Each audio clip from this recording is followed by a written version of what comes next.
started first. Yeah. All right. So this slate's better than the later one, right? It is better than the later one. There's definitely more to do. Definitely have a strong feeling of wanting to go right back to Minnesota. I don't think that's going to be completely off the wall. Maybe playing Nick Gordon and Jake Cave in the same lineup is a way you can get a little bit different. Cave in the lefty, batting seventh. I think that he might be a little bit lower owned. But yeah, that's sort of my overall plan is, Minnesota, Cleveland stand out. I think Houston is definitely a really, really good play. And the White Sox KC game is sort of weather. We got some weather issues there. So I don't know what to do with that one quite yet. And then you have Luis Castillo, who just dominated the Yankees. And maybe the Yankees get him back here. Those are just he dominated them with a different team, but still. So that's my sort of initial look at what I'm thinking about. But you have a lot of pitching options, and I personally am just probably going to eat the chalk and play Cole and Bieber. But I like Joe Ryan, and I would like Lance Lynn if that weather was a little bit better as my other options. And I wouldn't fault you for playing Martin Perez or Luis Castillo either. So let me get a sense of let me see what the weather's like in that Kansas City game. You like that one? Well, I'm just kind of a little bit behind everybody here. I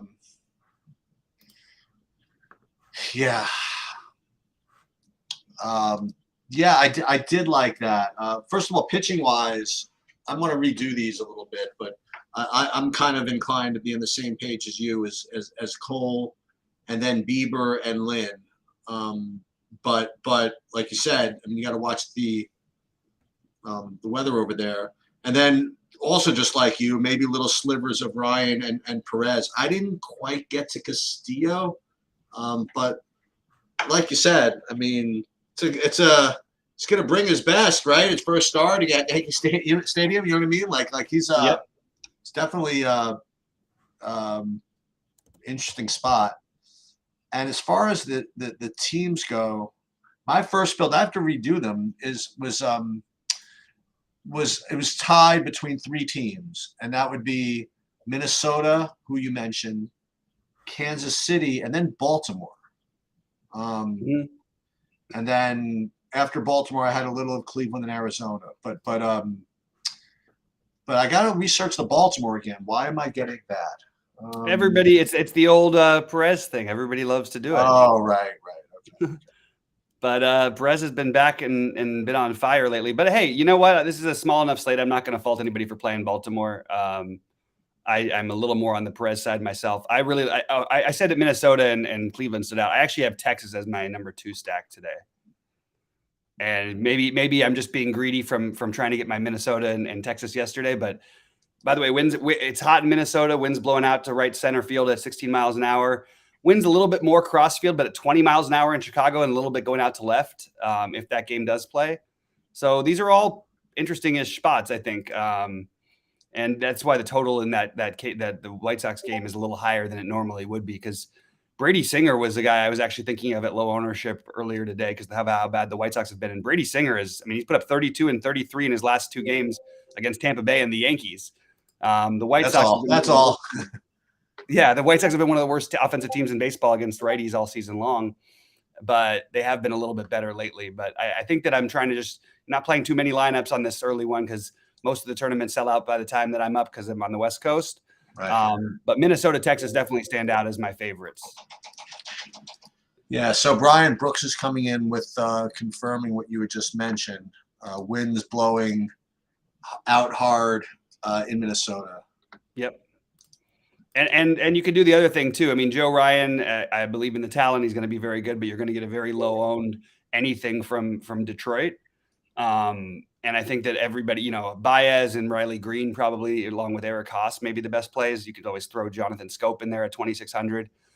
But yeah, that whole game looks like it has a good hitting environment. It's probably worth noting that there's extreme pitchers umpires in most of these games today. The only ones where there's not are Cleveland Cleveland, Minnesota, and Detroit, and then Boston and Houston. Everybody else is an extreme pitchers umpire on this slate, for what it's worth. So Garrett Cole gets it, as does obviously Castillo and Perez and all that stuff. So if you don't play Cole, I've certainly no issues with you playing some Seattle. nope, yep, agree. And I think that the slate is it's a little too big to play a Seattle guy in the same lineup with Cole, but I think it's close. Mm-hmm. I think it's okay. I have a lineup with Bieber and Varsho. Like, I don't have a problem with it. I actually don't think that there's really. I've sort of given up on, like, I honestly think even on full slates you can get away with it. Like, oh really? He's talk about it the other day. He's just like, I don't really care. Like, if I have one bat against a guy like a Verlander or a Scherzer or something like that, I have no problem. If guys who give up home runs and guys who strike out a lot of guys, I think that there's no problem with that at all. But as of right now, I did post my early builds in the Discord channel. I don't know if I'll be posting them on the site as well, because there's no reason for the first slate because we're already live right now. But I did post what I was planning on doing, and it's not a whole lot different than what I've got up there currently. So if you guys want to check that out, I may as well do so. Some individual bats. Owen Miller is really cheap. I love like I said, I like Texas, so I like the Semien, Seager, Jonah Heim, and then I like Ezekiel Duran at 2.7 at third, because I needed some money. If I'm not playing Duran at third, I'm playing Ramirez. Nothing shocking there. Ramirez will be crazy popular as usual.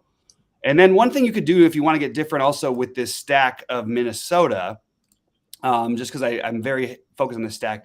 Mark Contreras is now outfield eligible and is 2K. And look, I'm not going to say anything great about this guy, but look, you've got Cave and Gordon who will get some ownership. I think Gordon is going to be the popular one. Cave is probably I don't know what you want to say about them as a better hitter or whatever, but Cave has got some power, and Contreras hit a home run last night, and that's good enough for me to take a weird shot on playing, mixing in some Cave, Contreras, Gordon. I'll probably have two of those guys in all of my lineups, because I'm not playing that many this morning. So I also like when they start the lefties against the lefties, because you get some insurance that they're probably not getting pulled, right? That's pretty fair. I never thought of it that way. Yeah. So, and I don't think that it's a big difference in general for some hitters, but I think in general, like, people overrate it so much that you just get the low ownership. So if Nick Gordon is really 5 times as owned as Jake Cave, that doesn't really make sense to me. So I'll just play Jake Cave, and I might even just play the other Contreras who no one had ever heard of until last night and hit a home run. He was the 2K catcher last night. Now he's the 2K outfielder. So you can't play. I mean, you could play all three of them, but I think you'd rather get. Yeah. How many Contrerases are there now? There's like 3, right? Yeah, there's at least 3, but I think they have another. I think the other Contreras have another brother, but I'm not 100% sure on that. I have to double check. It's like the Ramon. We had all the Martinezes in LA at one point. Ramon, Pedro, and then we had Jesus was supposed to be. Everybody kept telling us Don Drysdale was my family friend was his lawyer, and he was saying the whole time that that Pedro would be much better than Ramon before Pedro ever pitched. But then he said the youngest brother, which he was wrong about, would be the best of all of them and end up being one of the great pitchers in baseball. So that didn't quite happen. But speaking of which, rip Vince Scully, huh? Yeah, seriously, that was a sad day, for the Dodgers. Look, this is the soundtrack of my life. You know what I mean? There's probably more Vince Scully talk that I've listened to than maybe any other human being. It's kind of crazy, So definitely a sad day in LA, and a guy who did he retire? Has he still been doing it? Or he retired? No. He retired a few years ago. He came back and did a couple games, mostly just like a few innings here and there. But I mean, when they won the World Series, they did a special celebration for Vince and gave him a ring and everything. And even though he was no longer affiliated technically with the team, he's a big part of our past, and he's a big part of baseball's past. I think he's sort of the voice of baseball. He called Hank Aaron's 715th home run. Obviously the Gibson home run and all that. But yeah, big part of my childhood. So R.I.P. to Vince, to Vin. So I just actually redid the projections for the early slate. I'm gonna post them up. I'm done with DraftKings. I'm gonna do FanDuel now. It'll take me just another 2 minutes, and then I will. Yeah, okay. I'll I'm talk a gonna do little another bit. build. I mean, I'm here. I committed to like at least a half an hour here, so I'll hang out. Okay.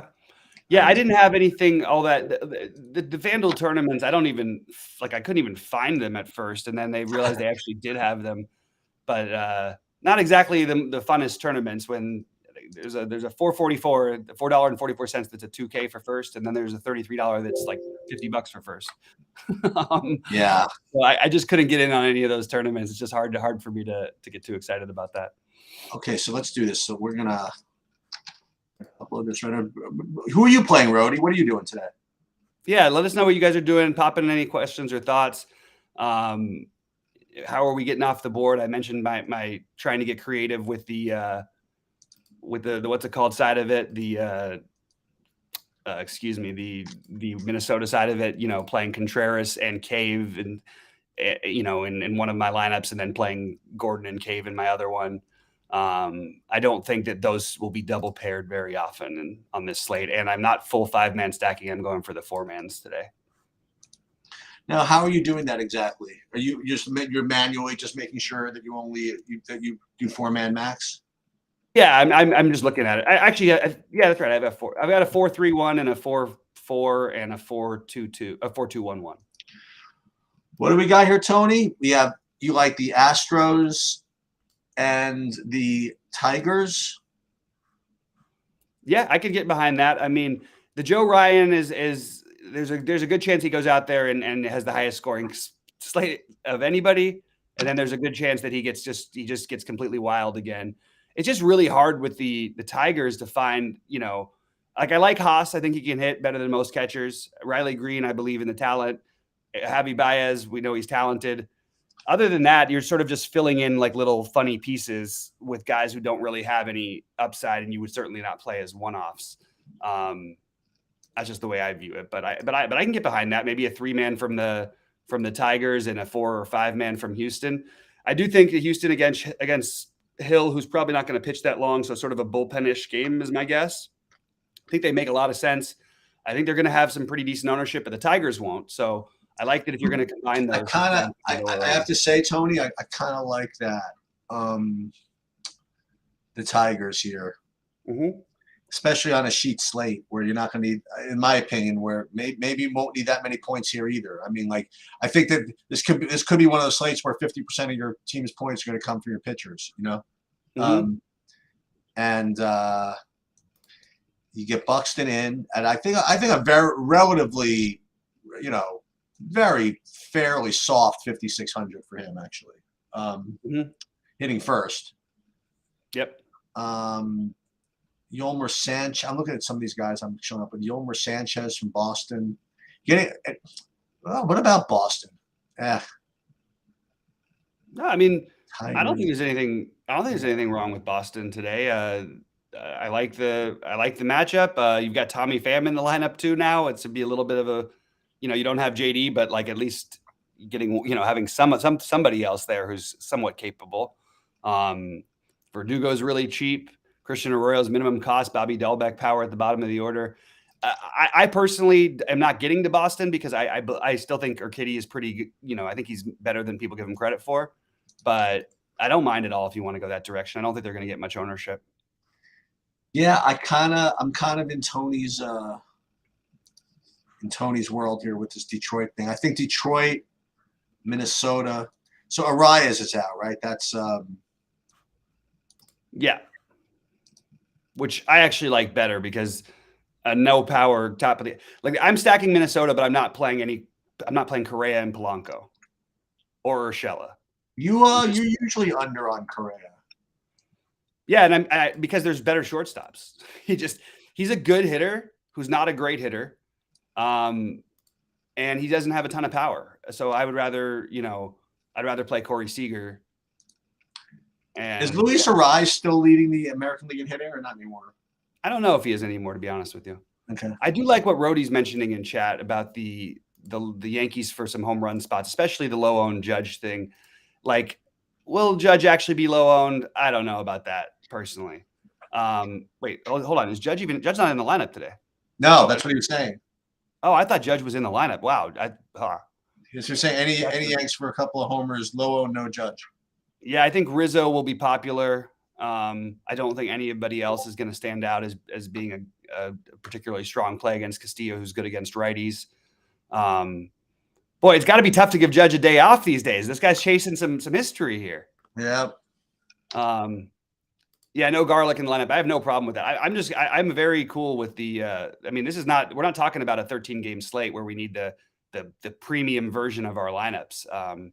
Give me Buxton, Miranda, and then give me the cheap outfielders, and I'll call it a day.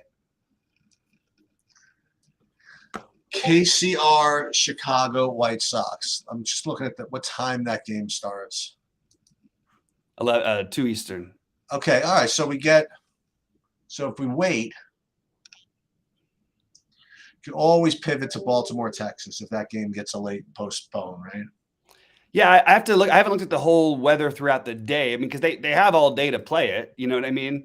So it's right. But what I'm saying is that you have to make a decision before at the very latest 2:05, right? Right. Because that's for Baltimore, Texas. You know what I mean? Like. Yeah. But also, one other thing about that is that there is it's more for the pitching. I would be worried anyway, That's but true. I think that in general, when you have a game that starts that early in the day, I would always be more concerned for the pitchers than I would for the hitters. I still like Rhodey's idea about getting some Yankee power upside. Hey, no one's playing the GOAT, Matt Carpenter. Yeah. I'm kind of under on Lance Lynn at this point. Yeah, I have no Lance Lynn personally, but okay. I wouldn't mind it, but I don't currently have it. I actually think Brady Singer would be totally in play for me if I felt totally comfortable. Although his ownership just skyrocketed, so I don't know how that happened. So if I'm not mistaken, Rhodey, if I noticed your post, you already put together your first NFL lineup for week 1. That's right. I saw you posted something. Let me see what these prices are like real quick. I guess I would imagine. Okay, here we go. Oh, they have 100. So they have a $5 and they have 100 for the Millie Maker. Oh, best ball. Oh, that's you doing best ball. Okay, I have no idea how to play that. But let me see. Running backs. Jonathan Taylor is the highest priced running back, 9,100. Derrick Henry, home against the Giants, 8,600. I have to catch up on my baseball knowledge. I listened to an hour podcast last night to try to catch up a little bit because on football. You mean? On football, I mean, yeah. There's just a lot of stuff to think about. And my core plays are up for the early slate, by the way. For what it's worth, they're pretty similar to what I'm talking about now. So I'm not sure how much extra good they're going to do you. But I'm getting them up. So what we could do, I mean, as long as you're content with your lineups, Bobby, if you want to put yours in, and then we could record golf. Yeah, I'm totally in. I'm into that. I need a few minutes just to finish my core plays on SaberSim, and okay, that's pretty much all. I'll send it over to you. Now, when you do your core plays for baseball, do you do like one from each position, or do you do like? Yeah, I actually go further with it for multi-entry people. Like I do end up most days having like I would say 1.5 players per position. Okay, and then pitcher I usually have 3 guys. Now we can set it up that I could put like core stacks or something like that. I would do something. Okay. I know. What's his name? Rhodey puts out a separate article, right, on its top stacks and things like that.